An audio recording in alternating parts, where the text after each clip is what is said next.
Welcome to another episode of the GW UNESCO Fellows Program. My name is Jen Romba, and this week I'm going to talk to you about my experiences at yet another conference with the UNESCO office here in Bangkok, Thailand.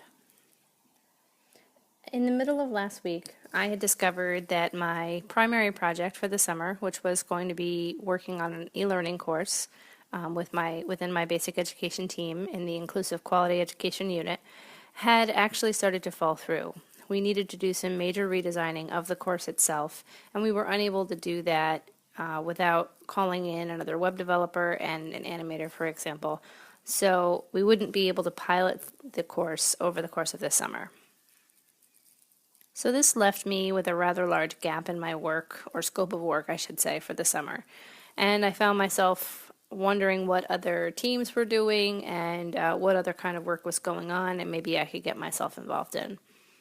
There aren't many other Americans at the office, but one in particular I had been introduced to during my first week has become kind of a close friend, and he had told me that he was working on this thing called a National Consultation. So he is part of the HP2 team.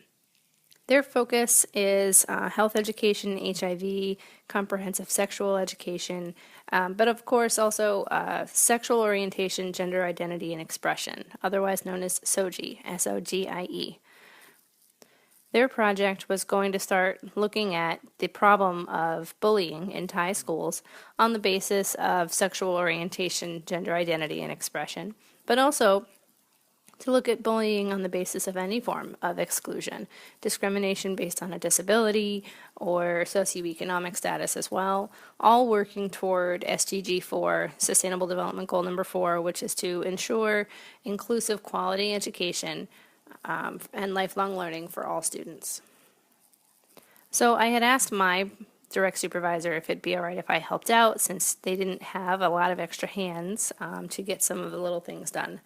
And I wasn't sure what I would be able to contribute, knowing that SOGIE had not been a focus area for me, but I was really interested in learning. So first we put my monitoring and evaluation skills to work, and we edited one of the pre-surveys that we were going to give participants upon their arrival. We also started to look at reporting tools. Because the entire conference would be held in Thai, because it was for Thailand, we had contracted out to an organization to come in and help us with reporting throughout the conference. And so we needed to create a tool for them to use that could be easily translated into Thai. Lastly, I helped them put together some of the exhibit pieces that they were going to be using throughout the conference. And these would be pieces that the participants could interact with at any point during the conference, and not set aside one specific time within the program for it. The HP2 team had been promoting their Road to Inclusion campaign, which I will happily link in my podcast here. Additionally, they had been looking at a campaign for Thai schools and anti-bullying called Purple My School, which I'm not as familiar with, but the Road to Inclusion was something that was born out of the International Day against homophobia, transphobia, and biphobia earlier this year. And so they had asked participants, what does inclusion mean to you? And there was a really excellent Facebook campaign that had been launched and social media campaign. So what we wanted to do was incorporate both of those concepts into this conference somehow. So what we did was we created a Road to Inclusion exhibit. We created a wall on which we actually stuck bricks that had colored construction paper on the other side of. And what we would do is we would ask participants to imagine that each one of these bricks represented a different barrier to inclusive education for students. And then we would ask them to take that brick down, remove the barrier, turn it over, and consider what can you personally do to help make education more inclusive, or just to spread a better understanding of what inclusion really means. And we would ask them to write a commitment. And then we would ask them to stick it to the wall in this frame that we had created that was actually a literal path to a school, and it was to represent the road to inclusion. So this was a really awesome idea, I thought, and because I had not been particularly aware of the Road to Inclusion or the Purple My School campaigns, I got a little bit more familiar with it. through this. I personally felt like participating in an event that would foster a better understanding of the LGBT community within Thailand so shortly after the tragic events in Orlando would be a very poignant way for me to feel like I was somehow contributing. If I was back in the States, I would have gone to one of the vigils or would have participated in one of the discussions, but being here in Thailand, you feel a little bit removed, or I felt a little bit removed, and so I felt like this was a really good way to get involved as I maybe would have in the States. And the conference was really incredible. We had an amazing team of people put together to help make sure that this ran smoothly.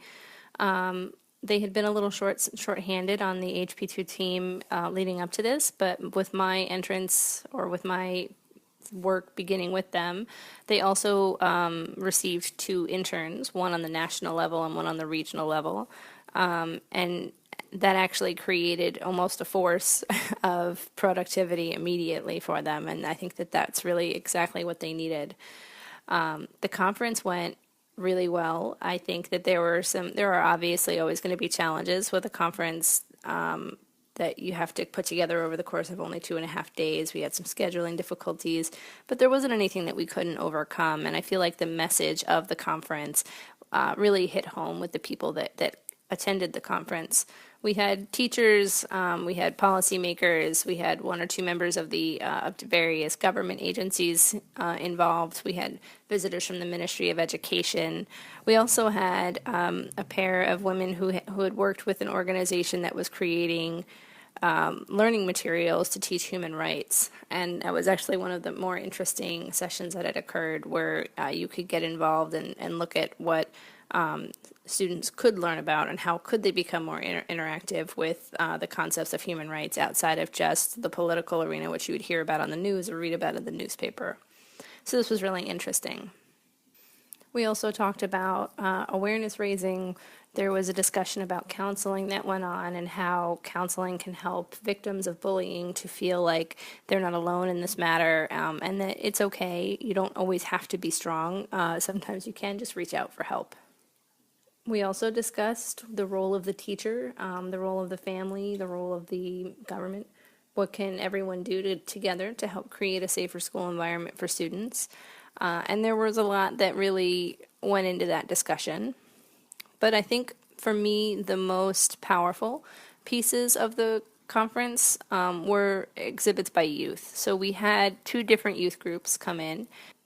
On Monday, we had a set of performers that had prepared a nonverbal performance piece that was really poignant. It was about various forms of bullying and what are the impacts of that on the student, and how does the teacher sometimes not know what's going on. It was a really interesting piece.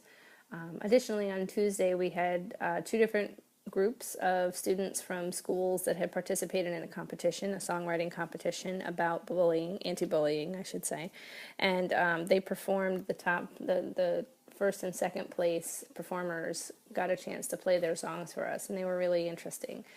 Of course, they were in Thai, so we got a translation of some of the lyrics, those of us that didn't speak Thai, but it was really phenomenal to see youth wanting to get involved and wanting to take an active role in making their own schools safer. In my discussions with the youth, I was able to actually ask them what would they do if they were victims of bullying, or what would they have their friends do if their friends were victims of bullying.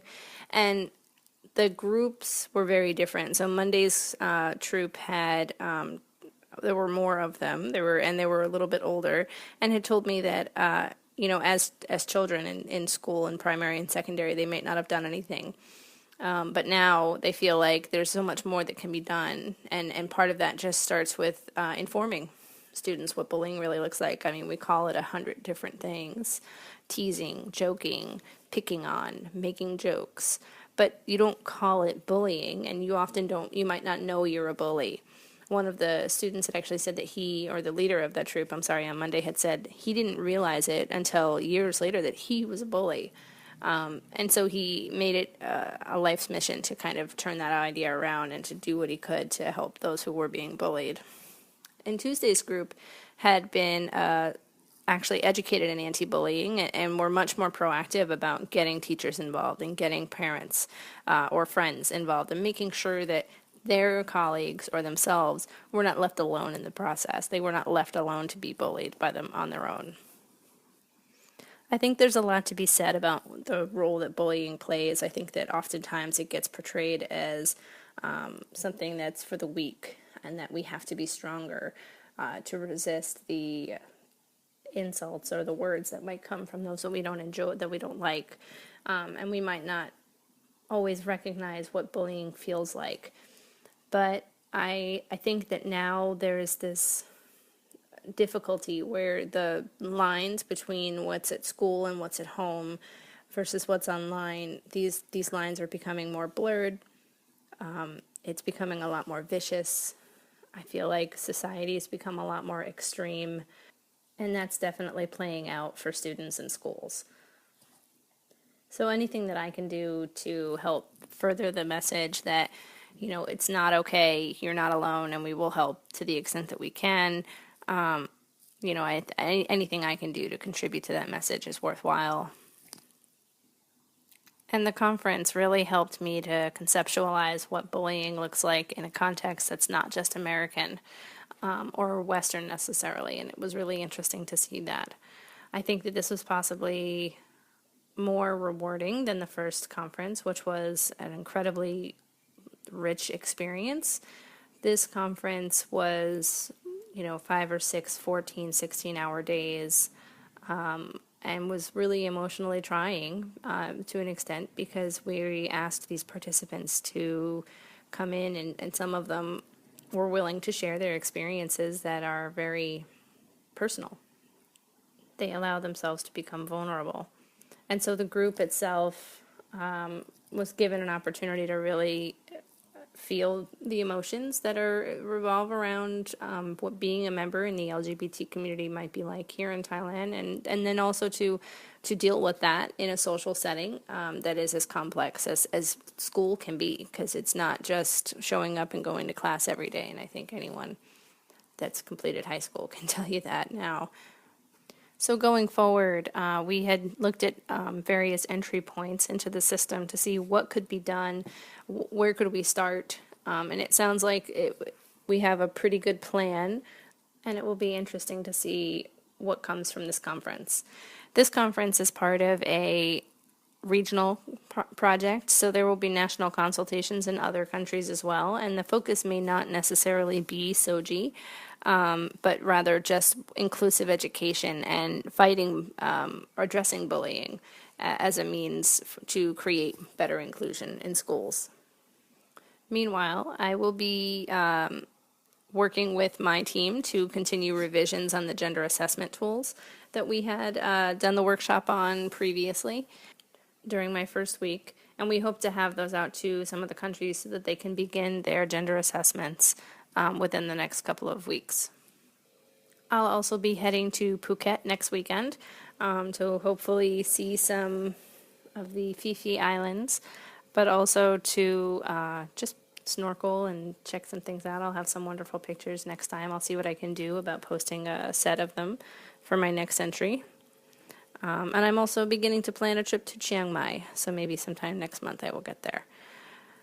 In the meantime, I hope that you get a chance to catch up with some of the other fellows. All 5 of us are now in country and working with UNESCO, and we're all keeping in touch with one another and making sure that we've got what we need, or if one of us needs an email for something, we've been able to help each other out with that, which is nice. So be sure to be on the lookout for other updates. I'll try and keep them updated on Twitter and Facebook or LinkedIn as necessary. Until next time, I'm Jen Romba for the GW UNESCO Fellows Program from Bangkok.